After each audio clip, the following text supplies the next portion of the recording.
importa que haya un arresto. ¿Por qué no quieres tener un chico, una chica? Ya tiene 17, 18 años, ya debes tener 1, 2. ¿Qué está pasando? De repente eres medio rara. Y si es hombre, dices medio raro, que ¿por qué no tienes? Y si es casado, dice que no puedes tener otra. Te tiene dominado, tienes que dar cuenta a tu mujer. ¿Por qué tú no sales? ¿Poder en Jesús? No, dile, porque yo temo a Jehová. Yo no puedo estar en esas cosas, porque yo no soy, digamos, un individuo que anda así para donde el diablo, a donde las circunstancias. Dije, no, mis caminos son dirigidos por la palabra de Dios y por el Espíritu Santo. ¡Aleluya! ¡Aleluya! Denle un aplauso si quiere alabar al Señor. Alábele, alábele, alábele, alábele. No se deje arrastrar por el diablo.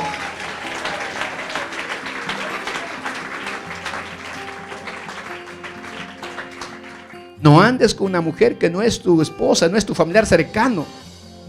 No, no lo hagas con un hombre que no es tu esposo, no es tu familiar cercano. No, continuamente no. No lo hagas. ¿Por qué? No, dice, yo me sé cuidar, hermano. Mira, Proverbios 3:7 dice: no seas sabio en tu propia opinión. Teme a Jehová y apártate del mal. Teme. ¿Qué cosa es temor de Jehová? Lo estamos viendo. ¿Qué cosa es? Aborrecer el pecado. Aborrecer toda clase de maldad. Eso estamos viendo en este momento. Un concepto. Aborrece el pecado. Si aborreces, no aceptas. No aceptas. Tú dices, no, no puedo hacer eso. No puedo hacer eso. Pero si dice, no, no hay problema.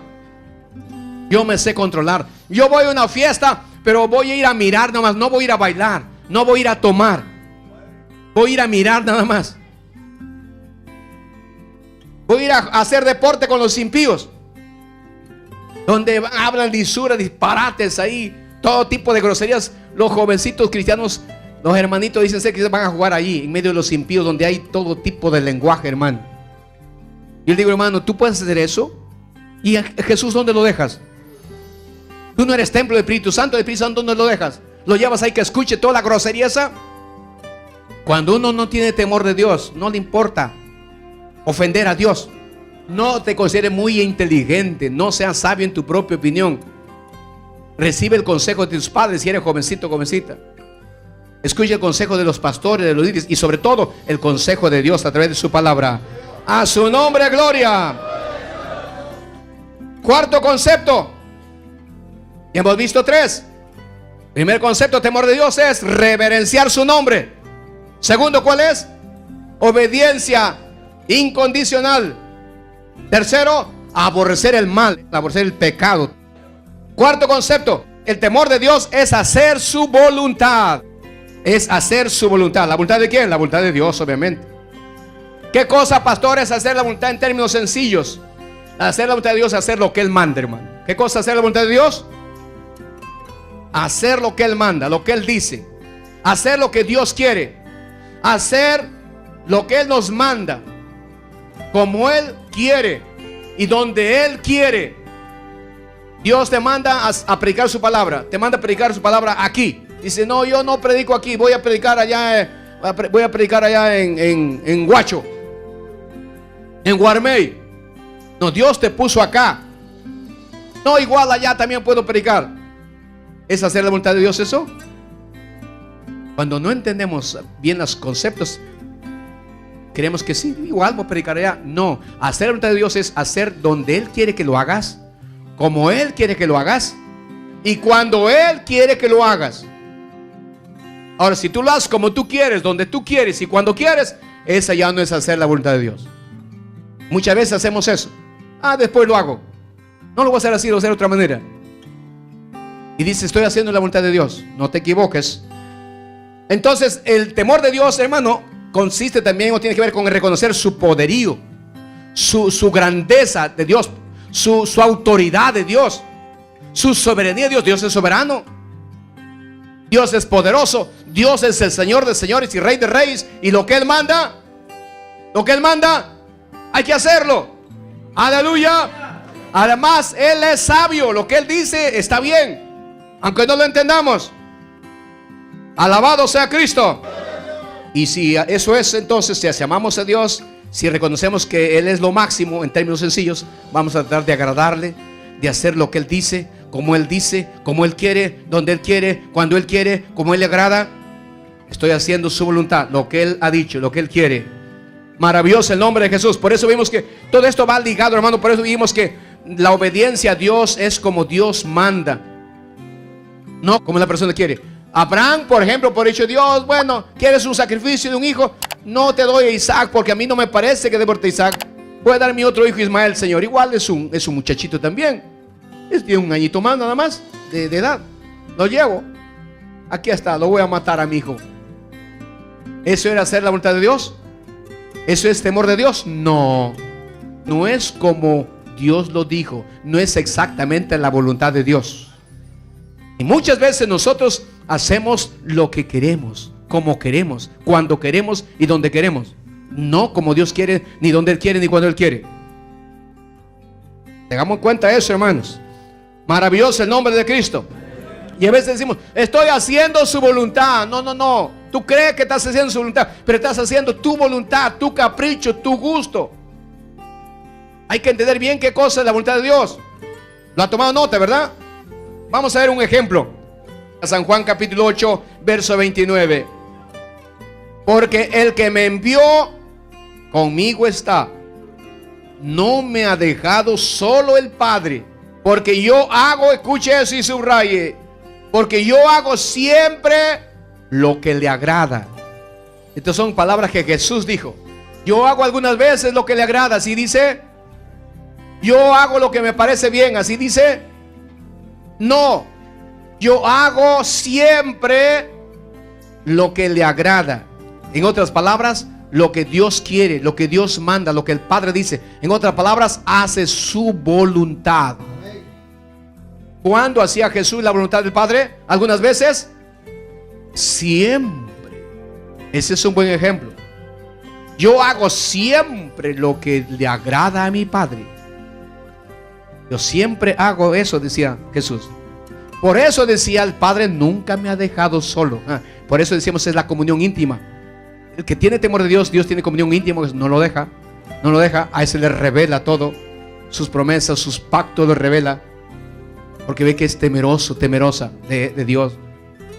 No lo deja, no lo desampara. José era temeroso de Dios. Aparentemente pareciera que lo deja Dios. Aparentemente parece que Dios lo dejó que haga una injusticia grave con él, mandándolo a la cárcel. Aparentemente. Pero lo que el diablo quiere hacer mal con nosotros, Dios de pronto lo torna en un gran bien, en una gran bendición. Aleluya. Siempre y cuando nosotros seamos ¿qué? Temerosos de Dios. Pregúntale a tu vecino si es temeroso de Dios. ¿Eres temeroso de Dios, hermano? ¿Haces siempre lo que le agrada a Dios o haces lo que tú quieres? Jesús era temeroso de Dios. ¿Cómo sabemos? Porque aquí dice que Él siempre hacía lo que a su Padre le agradaba. Es decir, siempre hacía su voluntad de su Padre. Y estamos diciendo, un cuarto concepto del temor de Dios es hacer la voluntad de Dios. Eso es temor de Dios. Si no hacemos la voluntad de Dios, entonces no tenemos temor de Dios. Temor de Dios es hacer la voluntad de Dios, hacer lo que Dios nos manda, hacerlo como Él manda, hacerlo cuando Él manda y hacerlo para Él, solo para Él. A su nombre, gloria. Y vamos a seguir viendo de Jesús un ejemplo máximo. Mire su Biblia en Mateo 26, 39. Vamos a ver si Jesús hacía siempre la voluntad de Dios, o a veces cuando era muy difícil hacer caso a Dios lo hacía de otra manera. Vamos a verlo. Mateo 26, 39 lo tiene. Dice, yendo un poco adelante, se postró sobre su rostro orando y diciendo: Padre mío, si es posible, escuche eso, si es posible, pasa de mí esta copa, pero no sea como yo quiero, sino... Pastor, ¿qué está diciendo Jesús aquí? ¿En qué momento lo está diciendo? ¿Sobre qué está hablando? ¿Sobre qué está orando? Aquí está Jesús en el huerto de Getsemaní. La noche en que después de haber tomado la Santa Cena y la Cena Pascual, fueron al Monte de los Olivos y específicamente al huerto de Getsemaní a orar. Era la última oración que Jesús iba a tener con sus discípulos antes de ser apresado por los enemigos. Y le dice a algunos de ellos, a Pedro, Juan y Jacobo, le dice: ustedes tres quédense aquí, oren conmigo. Y les comparte aún sus sentimientos de humano. Jesús era un ser humano, recuerda usted, 100% humano y 100% Dios. Y le dice como humano: mi alma está muy triste, estoy angustiado hasta la muerte, quédense conmigo, ayúdenme a orar. Los discípulos escucharon esa petición y se quedaron los tres a orar ahí. Y Jesús se fue a orar más allá solo. Estuvo orando allí una hora. Y su primera oración en esa hora fue una parte, es esta que acabamos de leerlo. ¿Qué dijo? Padre mío, si es posible, pasa de mí esta copa, pero no sea como yo quiero, sino como tú quieres, sino como tú lo has establecido. Aleluya, aleluya. ¿Qué está orando aquí Jesús? ¿Qué está pidiendo?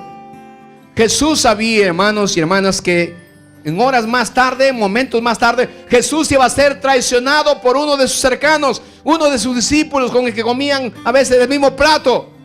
Lo iba a vender por unas 30 miserables monedas.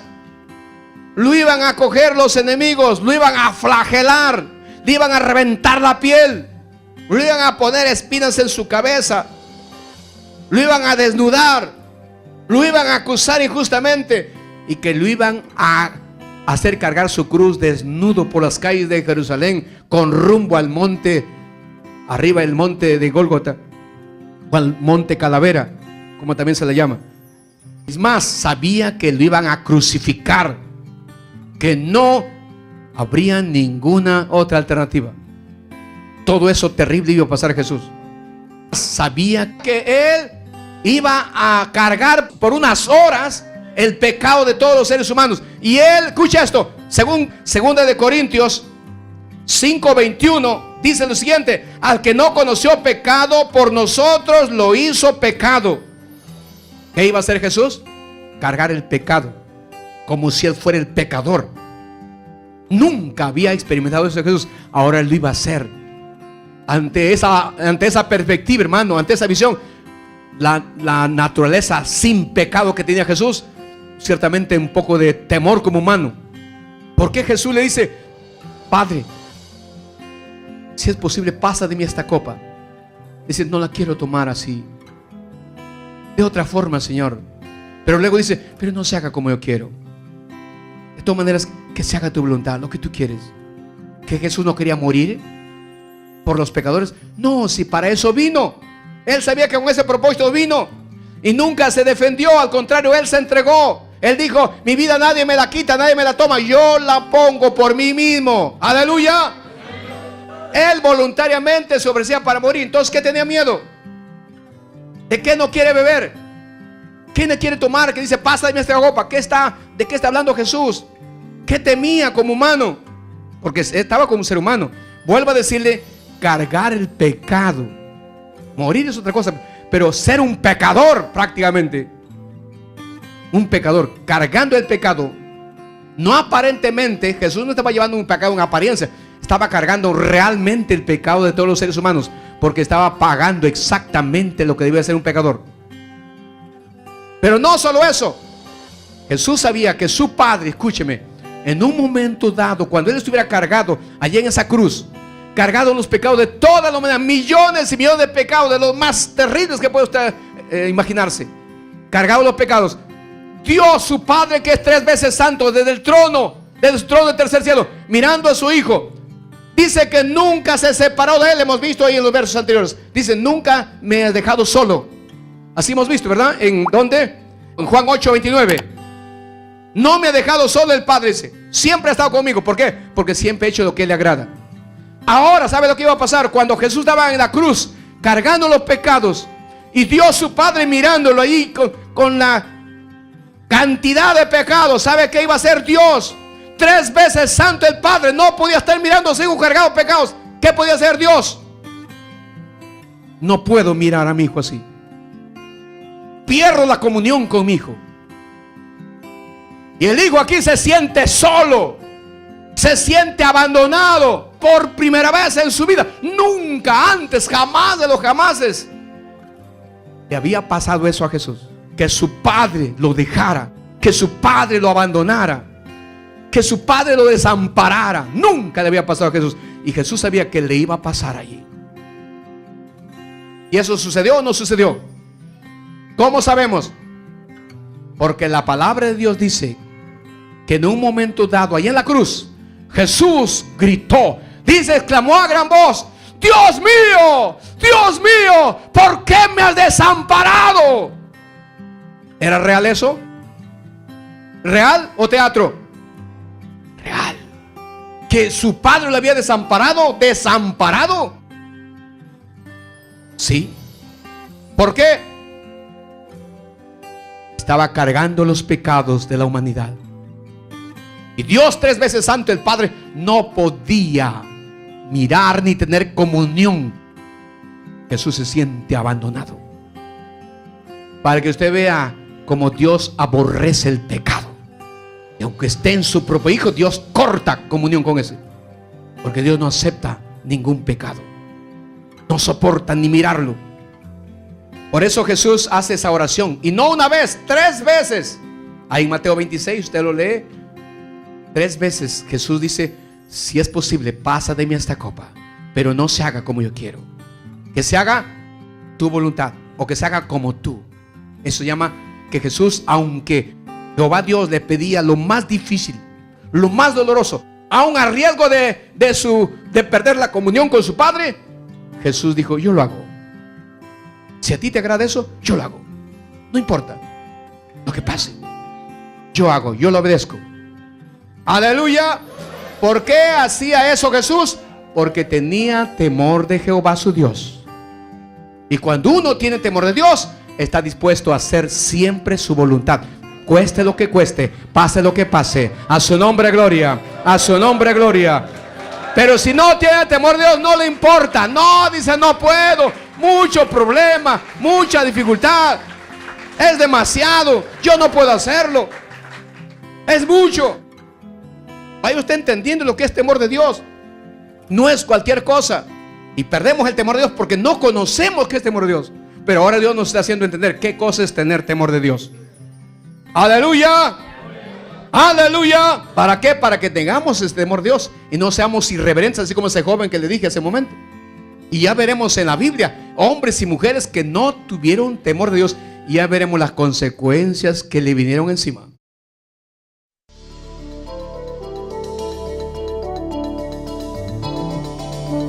Este programa es producido por el Ministerio de Comunicaciones y Difusión de la Iglesia Dios es Amor del Perú.